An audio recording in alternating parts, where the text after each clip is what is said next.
이번 시간에는 스위프트 UI로 메모 앱을 만들어 보겠습니다.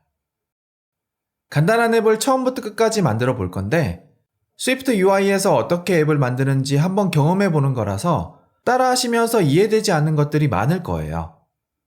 스위프트 UI가 제공하는 다양한 기능들은 이어지는 챕터에서 주제별로 자세히 공부할 거니까 이해되지 않는 부분이 있더라도 그냥 무시하세요. 강의를 따라하면서 앱을 완성하는 걸로 충분합니다. 그러면 새로운 프로젝트부터 만들어 보죠. 여기에서 멀티 플랫폼 카테고리 이거를 선택하고 그 다음에 앱을 선택할 거고요. 여기에는 프로젝트 정보를 입력하면 되는데 일단 프로덕트 네임에는 스위프트 UI 메모 이렇게 입력할게요. 아니면 여러분이 원하시는 이름으로 입력하셔도 돼요. 그 다음 여기에는 역도메인 문자열을 입력하면 되는데 도메인이 없으시다면 그냥 여러분의 이름을 영어로 입력하셔도 돼요. 그리고 Use Coordinator 옵션은 이거는 체크할게요. 처음에는 배열의 메모를 저장했다가 나중에 코어데이터로 데이터베이스에 저장할 거예요. 여기에서는 저장할 위치를 선택하면 되고요. 아래쪽에 있는 소스 컨트롤 옵션도 체크해 주세요. 그 다음 크리에이트 버튼을 클릭하시면 돼요.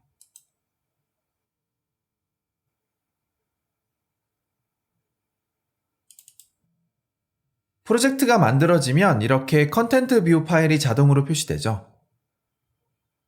그 다음에 여기에서 iOS를 선택한 다음에 일단 아이폰 시뮬레이터로 바꿔주세요.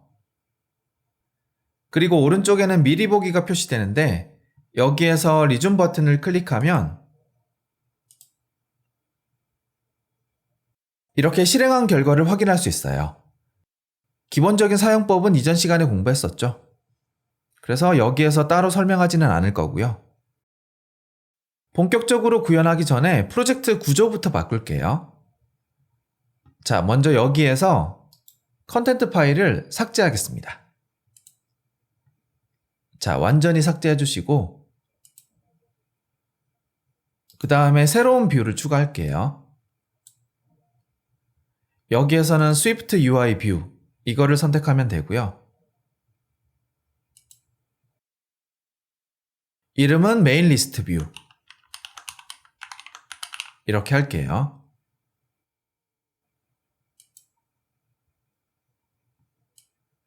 자, 그 다음에 앱 파일로 가서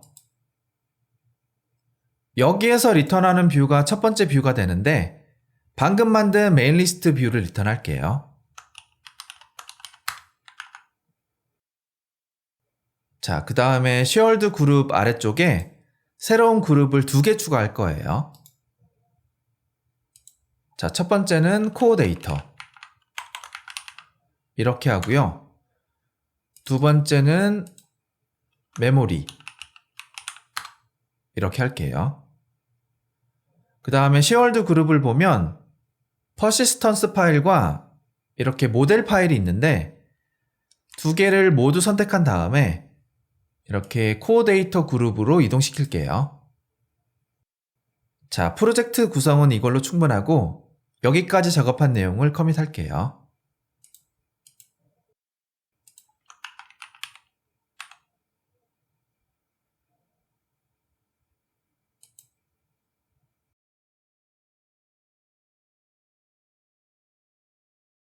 이번 단계에서는 메모 모델 클래스와 메모 저장 클래스를 구현할게요. 자, 먼저 메모리 그룹에 새로운 파일을 추가해야 돼요. 자, 여기에서는 스위프트 파일을 선택하고 그 다음에 이름은 그냥 메모로 할게요. 그리고 여기에서 스위프트 UI를 임포트한 다음에 자, 이제 여기에서 새로운 클래스를 선언할게요.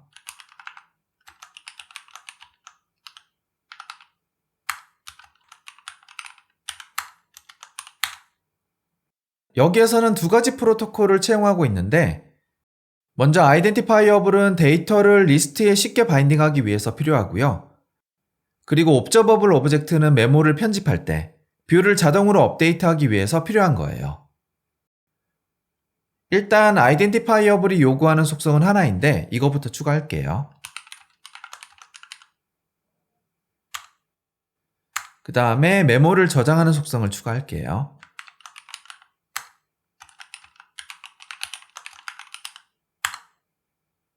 이렇게 퍼블리시드 특성을 추가하면 새로운 값을 저장할 때마다 바인딩되어 있는 UI가 자동으로 업데이트돼요. 그 다음에 날짜를 저장하는 속성도 추가할게요.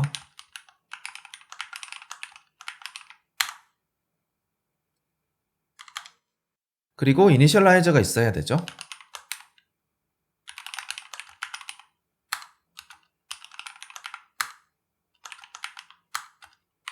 자, 이거는 기본값을 현재 날짜로 하고요.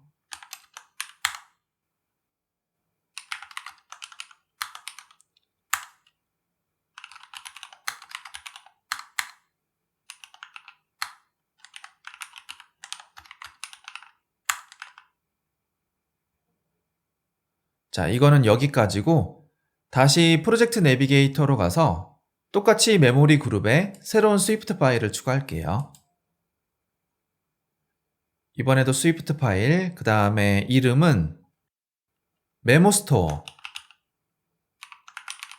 이렇게 하죠. 자, 여기에서는 메모 목록을 저장하는 클래스를 구현할 거예요. 이름은 메모스토어, 그 다음에 이번에도 옵저버블 오브젝트를 채용하고요.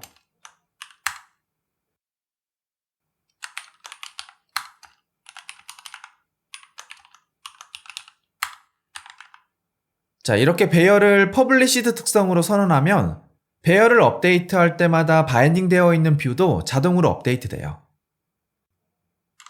그 다음에 이니셜라이저를 만들고 배열을 더미 데이터로 초기화할게요.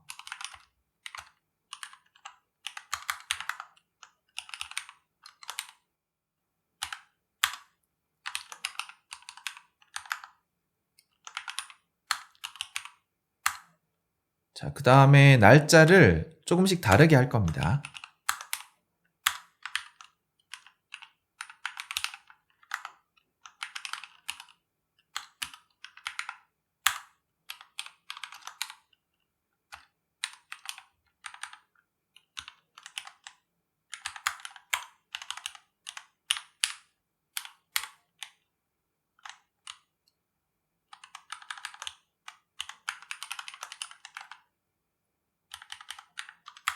자, 배열은 이렇게 초기화할 거고 지금부터는 기본적인 CRUD 코드를 구현해 보죠. 먼저 추가부터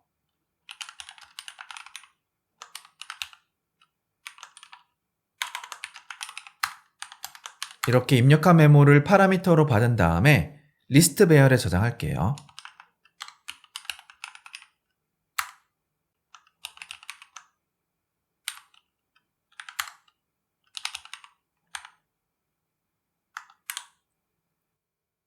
자, 이렇게 새로운 메모는 항상 0번 인덱스에 추가할 건데 그러면 새로운 메모가 가장 먼저 표시되겠죠. 자, 이어서 업데이트를 구현할게요.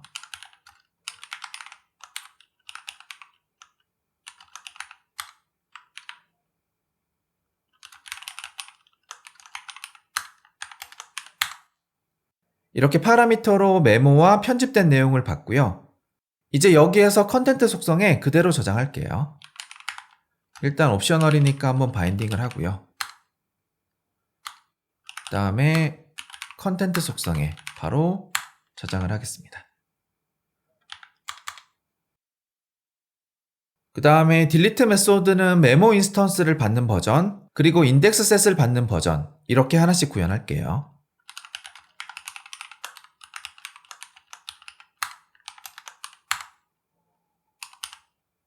자, 메모 인스턴스가 전달되면 배열에서 바로 삭제하고요. 이걸로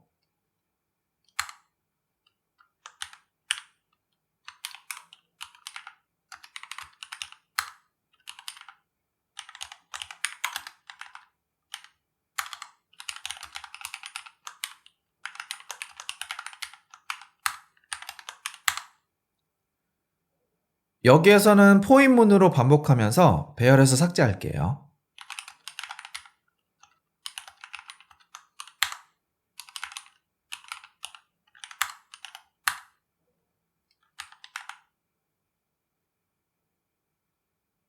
여기까지 메모 클래스, 메모 스토어 클래스를 완성했고요.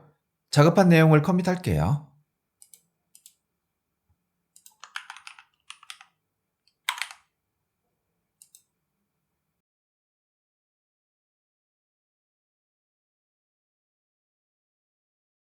이번 단계에서는 메모 목록 화면을 구현할게요. 프로젝트 내비게이터에서 앱 파일을 선택하고요. 지난 단계에서 메모 저장소를 구현했었죠. 메모 저장소를 모든 뷰에서 사용할 수 있도록 커스텀 공유 데이터로 등록할게요.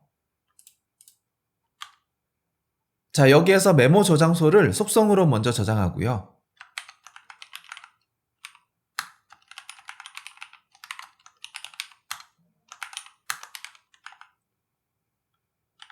그 다음에 메인 리스트 뷰에 등록할게요.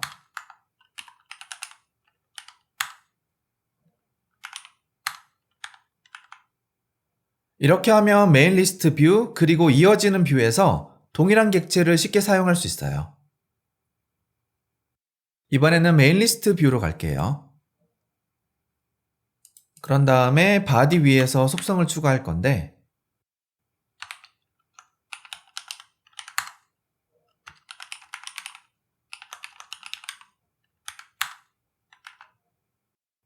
속성을 보면 environment 오브젝트 특성으로 선언했어요. 우리가 앞에서 메모 스토어 인스턴스를 커스텀 공유 데이터로 등록했었죠.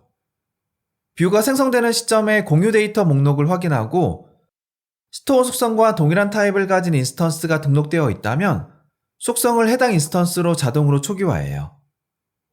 하나의 데이터를 여러 뷰에서 공유하고 싶을 때 이런 방식으로 공유합니다. 그 다음에 바디 속성으로 가서 입력되어 있는 코드는 지우고요. 여기에 리스트를 추가할게요.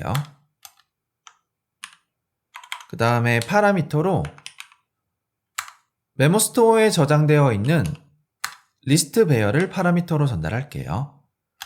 그리고 이어서 클로저를 추가하고요. 배열에 저장되어 있는 메모가 이렇게 파라미터로 전달되는데 일단 텍스트로 메모의 내용을 표시할게요. 그리고 결과를 확인하기 전에 여기에서 프리뷰에서 사용할 커스텀 공유 데이터도 따로 등록을 해야 돼요.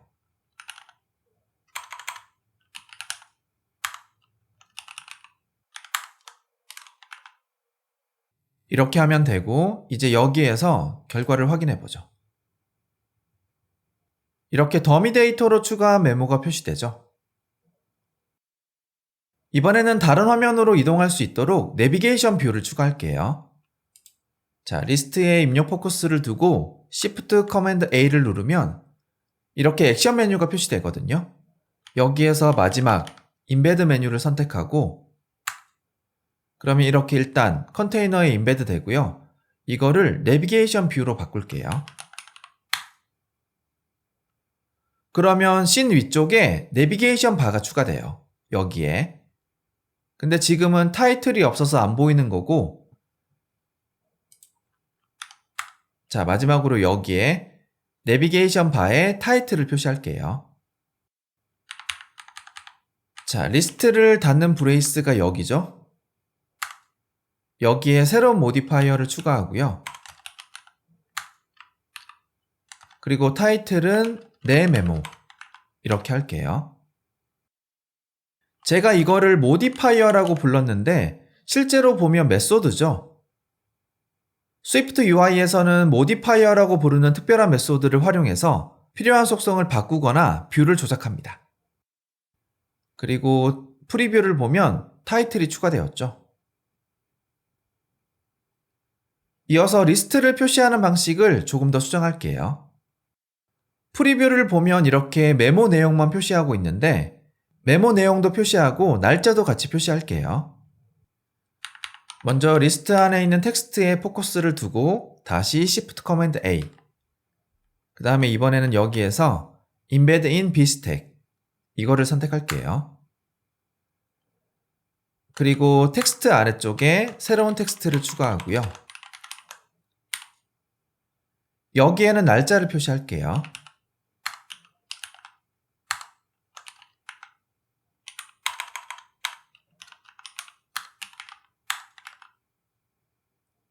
결과를 보면 메모 내용과 날짜가 수직으로 배치되어 있죠? B스택에서 B는 버티컬이고 이렇게 포함된 뷰를 수직으로 나란히 배치하고요. 그리고 수평으로는 가운데 정렬하는데 왼쪽으로 정렬하는 게 보기가 좋겠죠? 자, 여기에서 이렇게 얼라이먼트 파라미터를 리딩으로 설정하면 모든 뷰가 이렇게 왼쪽으로 정렬돼요. 이제 텍스트에 모디파이어를 추가하고 기본 속성을 바꿀게요. 먼저 첫 번째부터 여기에 폰트 모디파이어를 추가한 다음에 기본 스타일 중에서 바디로 설정할게요. 점을 찍어야 되죠. 그 다음에 이렇게 라인 리미트를 추가하고 파라미터로 1을 전달할게요. 이렇게 하면 메모 내용을 한 줄만 표시하고요. 내용이 길다면 뒷부분은 생략 처리해줘요. 땡땡땡 아니면 점점점 이렇게.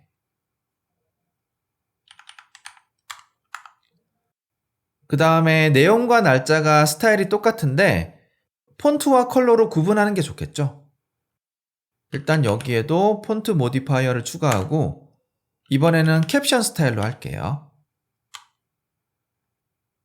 그리고 컬러는 이렇게 포그라운드 컬러로 바꾸면 되고요. 이거는 세컨더리로 하겠습니다. 콜아웃이네요. 캡션.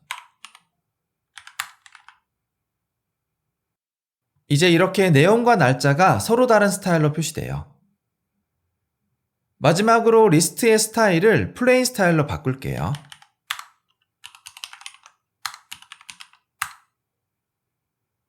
자, 아까는 회색 배경에 약간의 라운드 효과가 있었죠?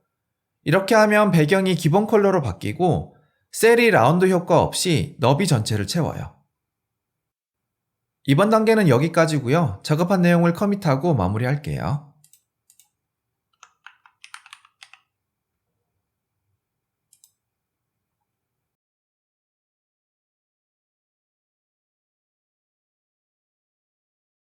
이번 단계에서는 지금까지 완성한 코드를 리팩토링 할게요.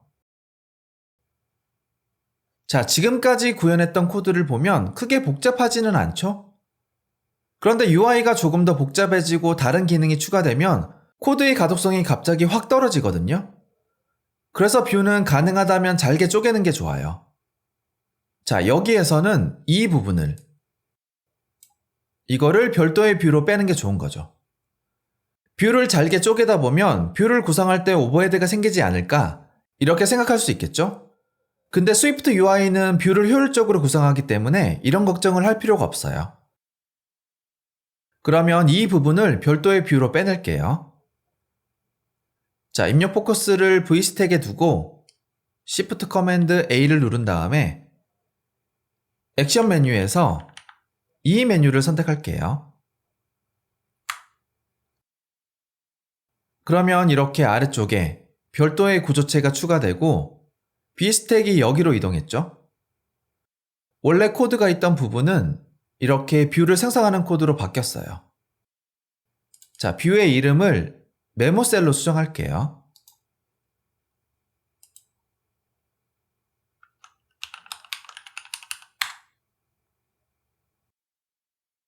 그 다음 아래쪽을 보면 컴파일 에러가 발생하고 있죠?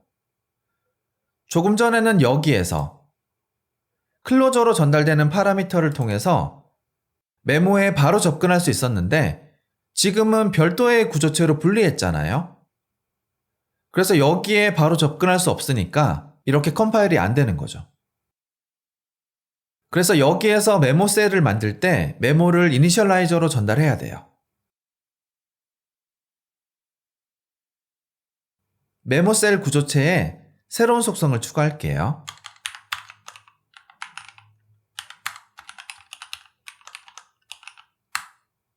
이렇게 옵저버드 오브젝트 특성을 추가하면 메모가 업데이트되는 시점마다 뷰가 새롭게 업데이트 되고요. 그래서 항상 최신 데이터를 표시할 수 있어요. 다시 리스트로 가서 여기에서 메모를 전달할게요.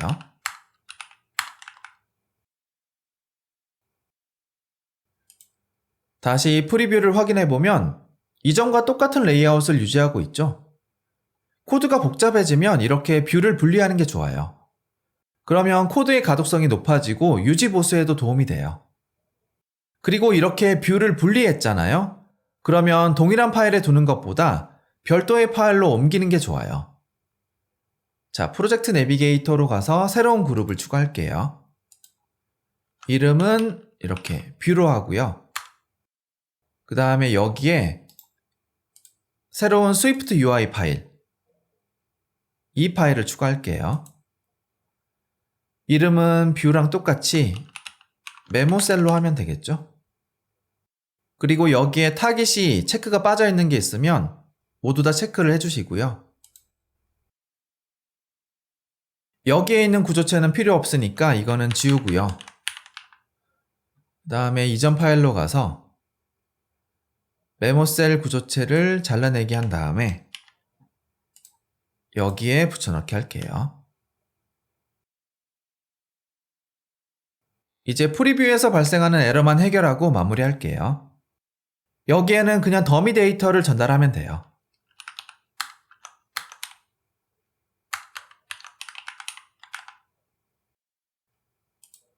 프리뷰를 확인해보면 이렇게 따로 뽑아낸 뷰만 표시되고요.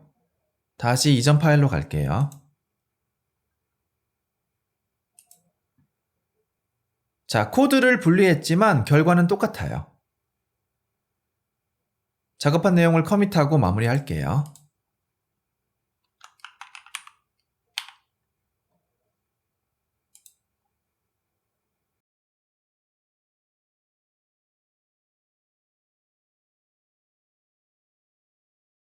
이번 단계에서는 메모 쓰기 화면을 구현하겠습니다. 먼저 프로젝트 내비게이터로 가서 메인 리스트 뷰 파일을 뷰 그룹으로 이렇게 드래그해서 이동시킬게요. 그 다음 여기에 새로운 파일을 추가하고요. 마찬가지로 스위프트 UI 뷰를 선택하고 이름은 컴포즈 뷰 이렇게 할게요. 자, 뷰가 만들어지면 일단 여기에서 메모 스토어 속성을 먼저 선언하고요.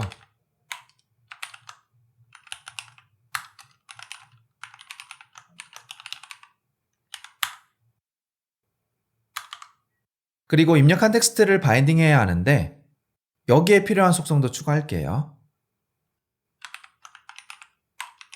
자, 이런 속성들은 이렇게 state라는 특성으로 선언하고요.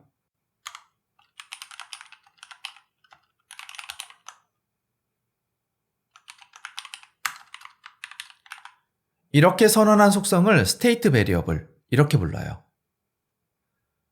그 다음 프리뷰 코드로 가서 메모 스토어를 커스텀 공유 데이터로 등록할게요.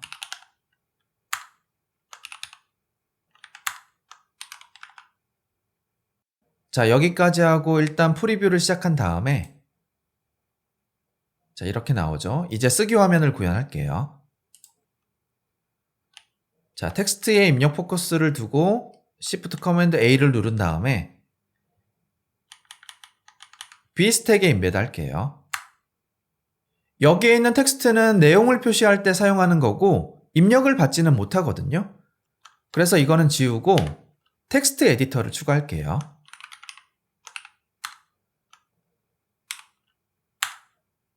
파라미터는 일단 달러 문자를 붙여서 이렇게 컨텐트 속성을 전달할게요. 이렇게 하면 컨텐트 속성과 텍스트 에디터가 바인딩 되고 입력한 내용이 컨텐트 속성에 자동으로 저장돼요. 반대로 컨텐트 속성의 문자열을 저장하면 텍스트 에디터에도 동일한 문자열이 표시되거든요.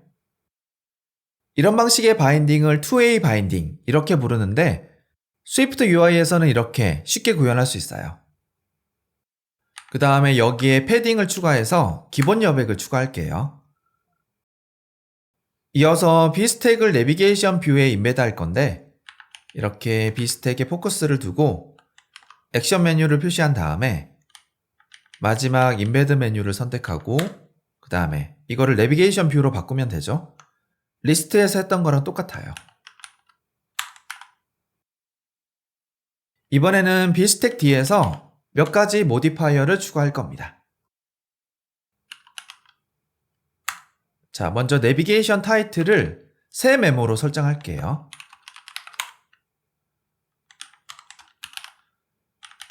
그리고 타이틀 디스플레이 모드를 이렇게 인라인으로 설정해서 라지 타이틀 모드는 사용하지 않을 겁니다.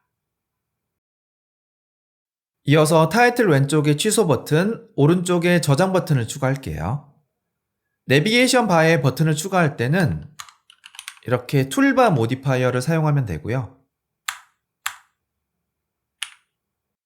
여기에서 바로 버튼을 추가하면 그냥 오른쪽에 표시되거든요.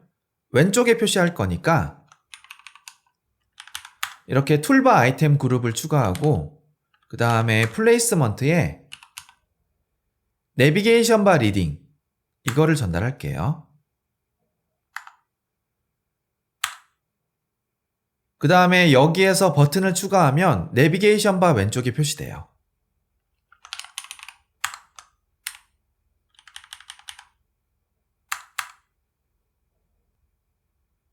버튼을 탭하면 화면을 닫을 건데 화면을 닫는 방법은 여러 가지가 있거든요. 이거는 내비게이션 챕터에서 공부할 거고요. 여기에서는 디스미스를 사용해서 구현할게요.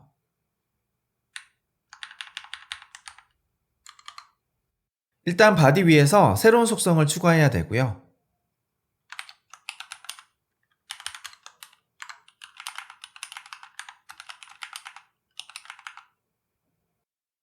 그 다음에 다시 버튼 액션으로 가서 이렇게 호출하면 돼요.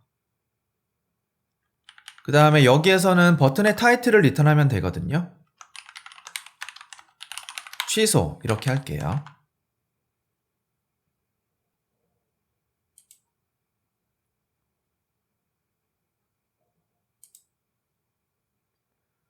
자, 이렇게 왼쪽에 표시되죠.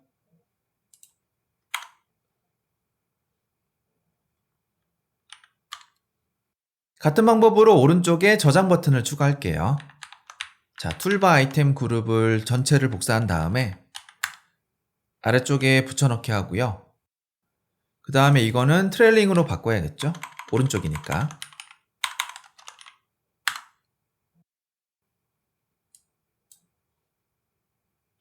그 다음에 레이블은 저장 이렇게 할게요. 그러면 이렇게 오른쪽에 저장 버튼이 표시돼요.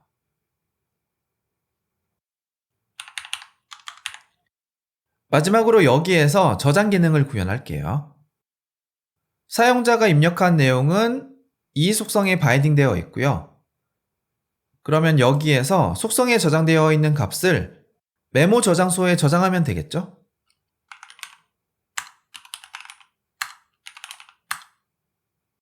자, 이렇게 하면 되고 결과는 화면 전환을 완성하고 나서 확인할 거고요. 작업한 내용을 커밋할게요.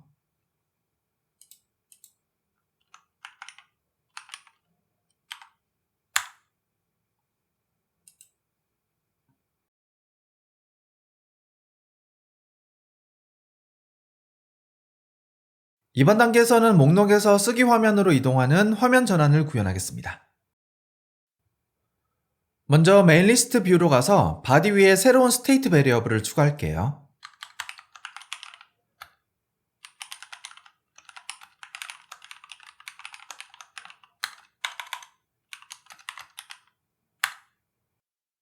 자, 이거는 컴포즈 뷰를 표시할 때 사용하는데 조금 이따가 설명할게요.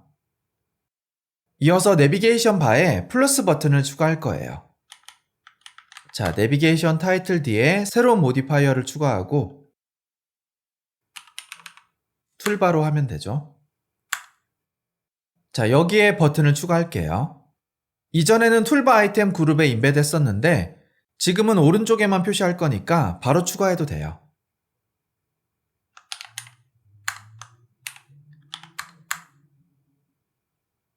액션에서는 쇼 컴포저에 true를 저장할게요.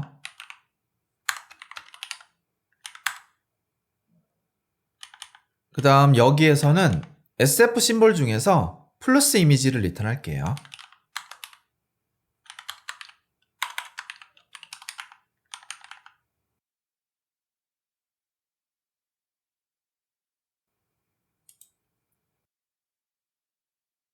이렇게 내비게이션 바 오른쪽에 플러스 버튼이 추가됐고요. 이제 쓰기 화면을 모달로 표시할게요. 다시 여기에 새로운 모디파이어를 추가하고, 자, 첫 번째 파라미터를 보면 타입이 바인딩으로 되어 있죠. 여기에 쇼 컴포저를 전달해야 하는데 바인딩을 전달해야 하니까 이렇게 앞에 달러 문자를 붙여야 돼요.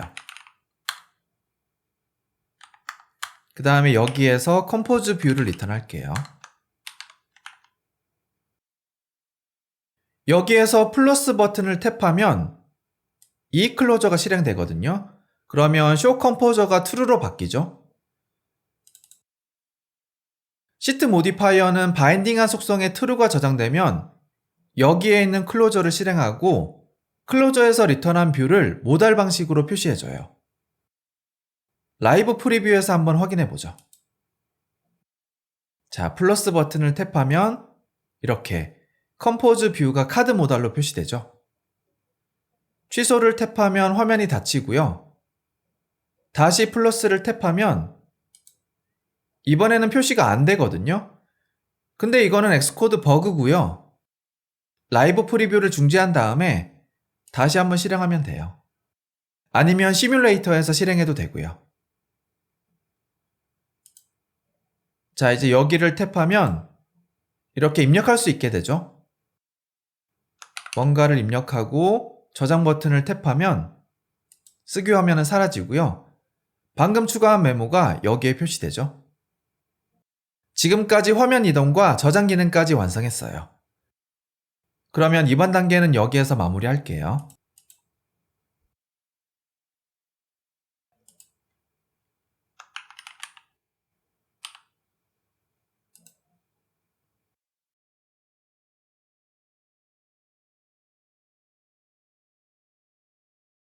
이번 단계에서는 보기 화면을 구현할게요. 먼저 뷰 그룹에 새로운 파일을 추가할 거고요. Swift UI 뷰, 그 다음에 이름은 이렇게 디테일 뷰로 하고,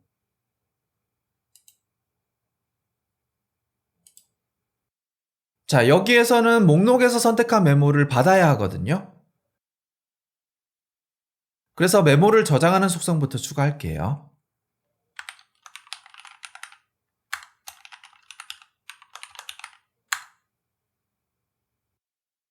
여기에서 잠깐만 메모 클래스를 보면 이렇게 옵저버블 오브젝트 프로토콜을 구현하고 있죠. 그리고 컨텐트 속성이 퍼블리시드로 선언되어 있고, 다시 돌아와서 이렇게 속성을 옵저브드 오브젝트로 선언하면 퍼블리시드로 선언한 속성이 바뀔 때마다 뷰가 자동으로 업데이트 돼요. 그래서 메모의 내용이 바뀌면 보기 화면도 업데이트 되는 거죠. 이어서 메모 스토어 속성도 추가하고요.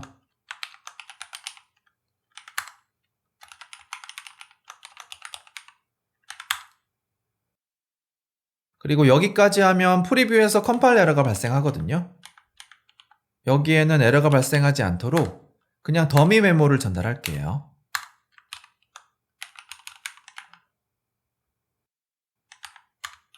그리고 스토어도 등록을 해야 되죠.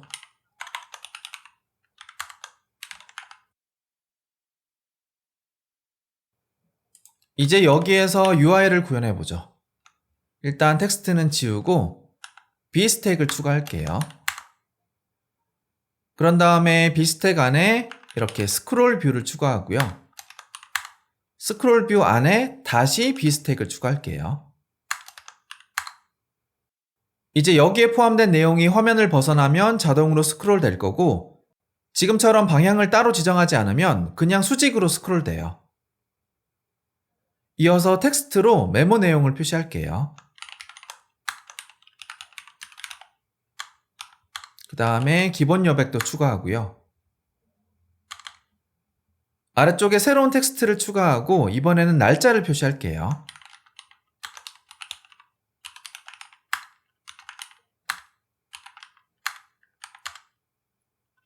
조금 전과 마찬가지로 기본 패딩을 추가하고 폰트는 조금 작게 풋노트로 바꾸고 그 다음에 폰트 컬러는 이렇게 세컨더리로 할게요. 리스트랑 똑같이. 여기까지 구현한 내용을 확인해 보면 일단 실행에는 문제가 없죠? 날짜가 이렇게 가운데 정렬되는 거는 문제가 없는데 근데 본문도 가운데 정렬되거든요. 스위프트 UI에서는 기본적으로 뷰를 가운데 정렬한다. 이거는 가장 기본적인 레이아웃 규칙이니까 기억해 두시고요. 자, 여기에서 파란색 라인이 프레임인데 텍스트가 너비 전체를 채운 상태에서 가운데 정렬하는 게 아니고 텍스트라는 뷰 자체가 그냥 가운데 정렬된 거거든요. 그래서 왼쪽으로 정렬하고 싶다면 텍스트 자체를 왼쪽으로 밀어야 돼요. 자, 첫 번째 텍스트에 포커스를 두고 액션 메뉴를 표시한 다음에 H스택에 임베드 할게요. 그리고 텍스트 아래쪽에 스페이서를 추가하고요.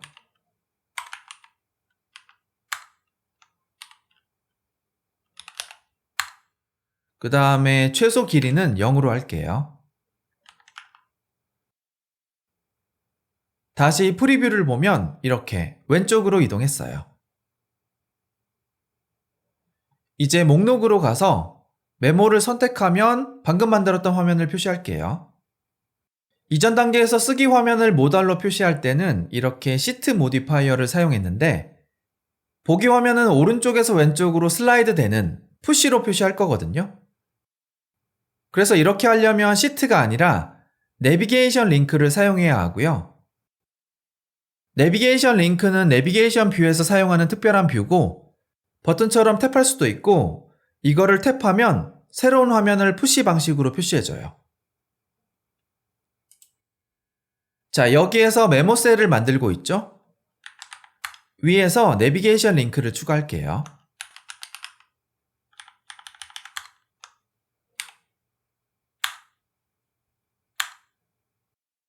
그 다음에 첫 번째 클로저에서 푸시할 뷰를 리턴하면 되는데 우리가 푸시할 뷰는 디테일 뷰죠? 여기에서 리턴할게요.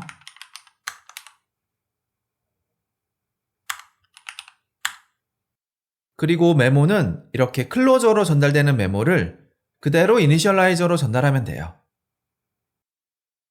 그 다음 메모 셀을 만드는 코드는 잘라내서 여기로 이동시키면 돼요.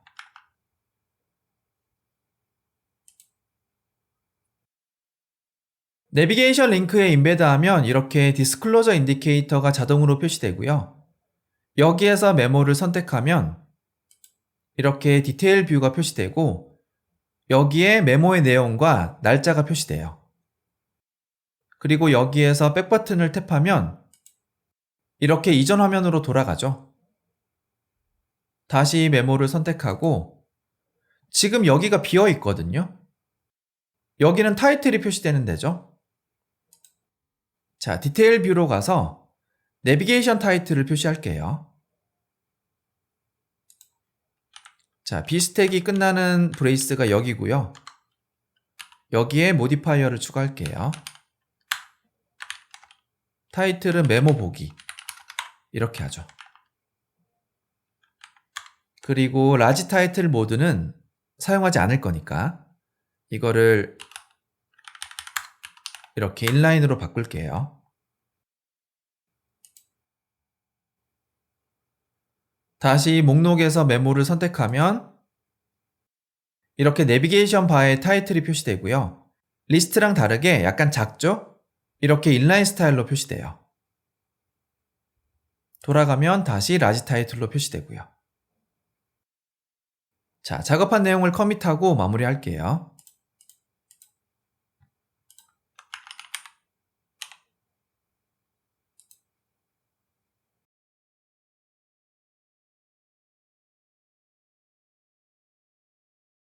이번 단계에서는 메모 편집 기능을 구현하겠습니다. 편집은 새로운 메모를 추가하는 거랑은 다르지만 UI만 떼내서 생각해보면 크게 다르지 않거든요. 그래서 여기에서는 쓰기 화면을 그대로 쓰고 여기에 편집 기능을 추가할 겁니다. 프로젝트 내비게이터에서 컴포즈 뷰 파일을 선택하고요. 먼저 여기에 새로운 속성을 추가할 건데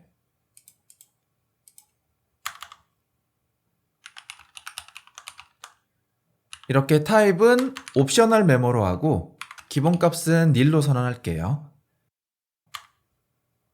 여기에 메모가 전달되면 편집 모드, 전달되지 않으면 쓰기 모드 이렇게 나눌 거고요. 이전에 구현했던 코드는 모두 쓰기 모드로 구현되어 있죠. 이제 이 속성을 기준으로 코드를 분개할 겁니다. 그러면 여기에서 내비게이션 타이틀부터 시작하죠.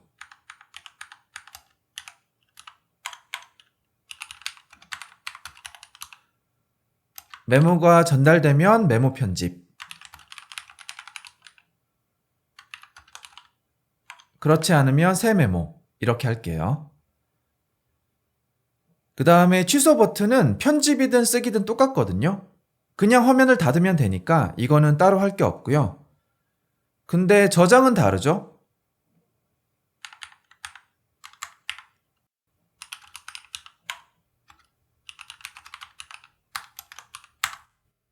자, 여기는 편집이니까 업데이트 메소드를 호출할게요.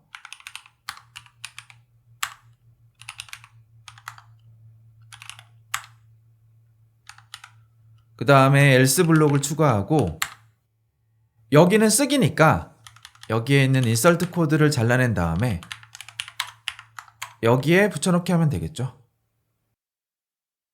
이제 저장 버튼을 탭하면 모드에 따라서 적절하게 동작할 거고 편집은 또 하나 중요한 게 이전 내용을 표시해야 되죠.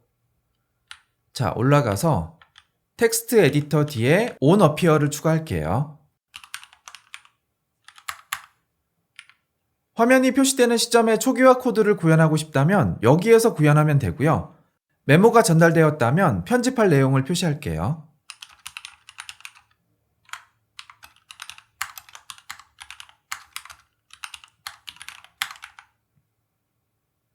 이제 여기에서 편집 기능은 모두 구현했어요. 자, 이제 디테일 뷰로 가서 여기에 편집 메뉴를 추가하고 이동 코드를 구현할게요. 자, 가장 바깥쪽에 있는 툴바 이거거든요.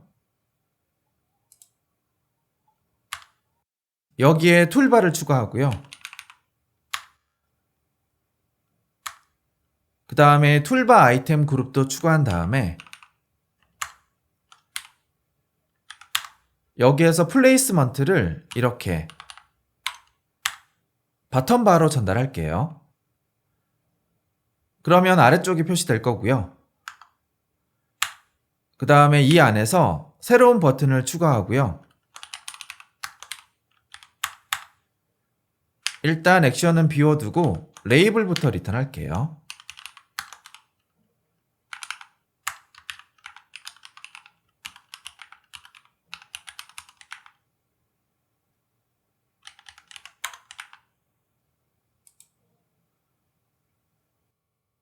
자, 그 다음에 미리 보기를 보려면 이거를 내비게이션 뷰로 감싸야 되고요.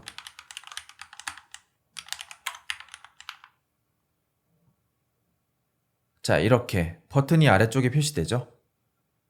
여기에서 버튼을 탭하면 편집 화면을 모달로 표시할 거거든요. 표시하는 방법은 쓰기 화면을 표시하는 거랑 똑같아요. 그러면 불린 속성이 하나 필요하겠죠? 자, 위로 올라가서 여기에 추가할게요.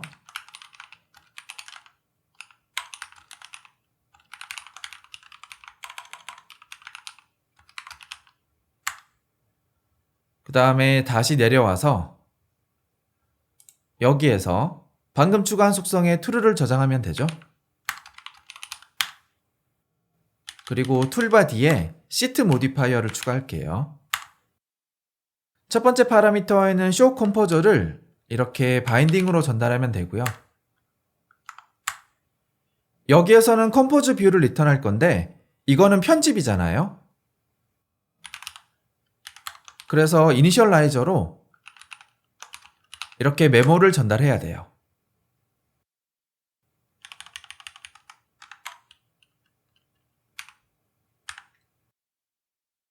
자, 여기까지 필요한 기능을 모두 다 구현했고 메인 리스트 뷰로 가서 결과를 확인할게요. 여기에서 메모를 선택하면 보기 화면으로 이동하고 아래쪽에 편집 버튼이 있죠? 이 버튼을 탭하면 이렇게 편집 화면이 표시되고요. 내비게이션 타이틀은 메모 편집, 그 다음에 편집할 메모가 이렇게 미리 입력되어 있죠? 메모를 편집하고 저장할게요. 그러면 여기에서는 바로 반영되었죠? 그리고 목록으로 가보면 여기에도 편집한 내용으로 업데이트 되어 있어요. 이번 단계는 여기까지고요. 작업한 내용을 커밋하고 다음 단계로 갈게요.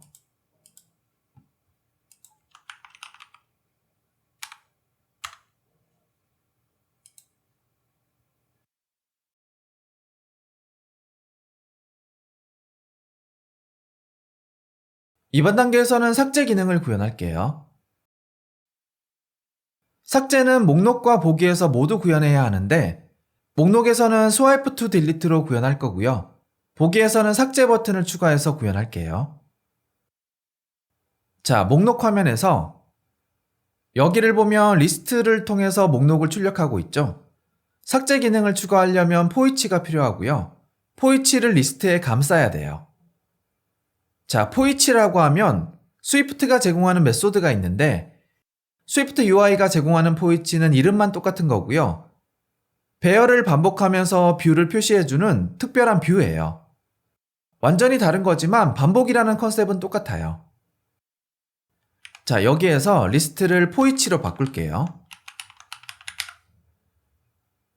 그 다음에 액션 메뉴를 선택하고 여기에서 인베드를 선택하고요.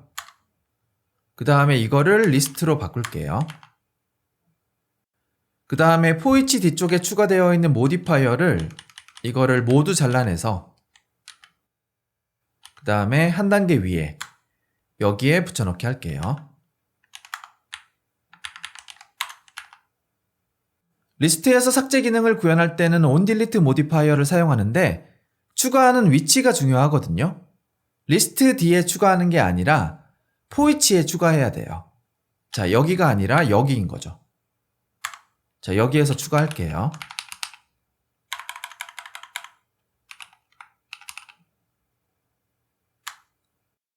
앞에서 메모 스토어를 구현하면서 딜리트 메소드를 구현했었죠. 이 메소드를 파라미터로 전달하면 돼요.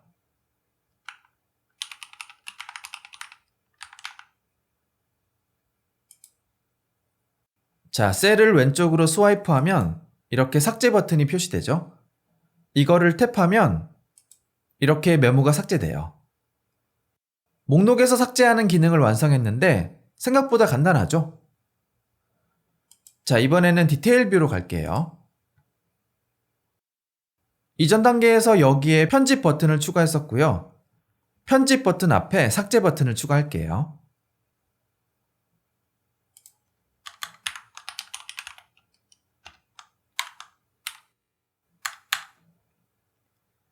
일단 액션은 비워두고요.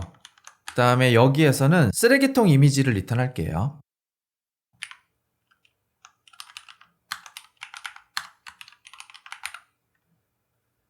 그 다음에 이거는 삭제니까 빨간색으로 표시하는 게 좋겠죠. 이렇게.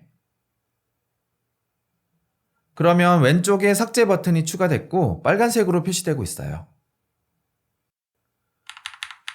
이제 여기에서 삭제 기능을 구현할 건데 버튼을 탭했을 때 바로 삭제하면 안 되죠. 경고창을 표시하고 삭제할 건지 먼저 확인하는 게 좋아요. 자, 위로 올라가서 스테이트 베리어블을 하나 추가할게요.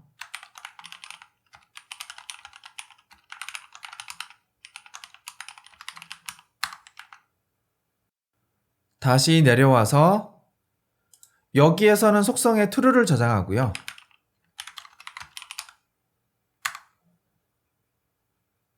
그런 다음에 버튼 뒤에 alert modifier를 추가할게요.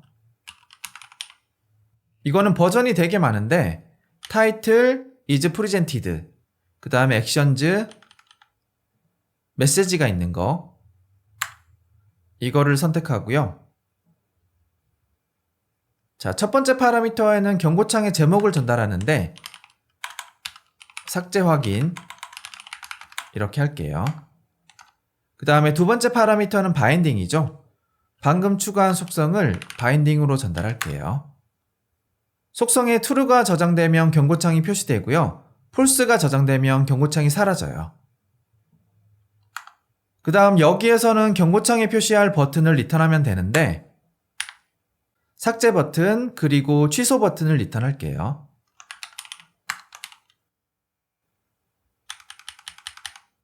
삭제 버튼은 이렇게 롤을 디스트럭티브로 지정하는 게 좋아요. 그러면 컨텍스트에 맞게 적절한 위치에 표시되고요. 컬러를 따로 지정하지 않아도 빨간색으로 표시돼요. 그 다음 액션에서는 메모 스토어에서 구현했던 딜리트 메소드를 호출하고 그 다음에 파라미터로 이렇게 현재 메모를 전달할게요.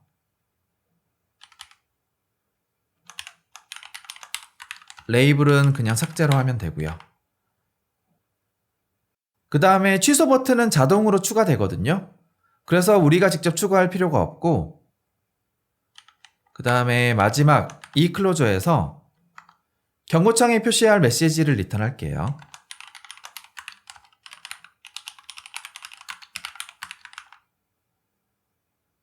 이제 마지막 하나가 남았는데 여기에서 메모를 삭제한 다음에 그냥 이 화면에 있으면 안 되죠? 이미 삭제했으니까요. 목록으로 돌아가는 코드도 추가할 건데 구현 패턴은 컴포즈 뷰를 닫는 코드랑 똑같아요. 자, 다시 위로 올라가서 여기에서 디스미스를 추가할게요.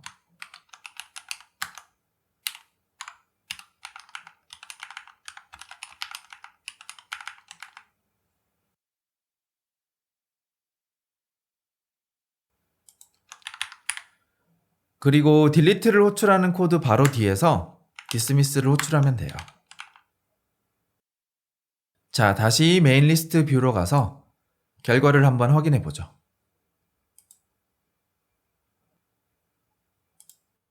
자, 여기에서 삭제 버튼을 탭하면 이렇게 경고창이 표시되죠. 여기에서 삭제를 선택하면 이렇게 메모가 삭제되고 이전 화면으로 돌아가요.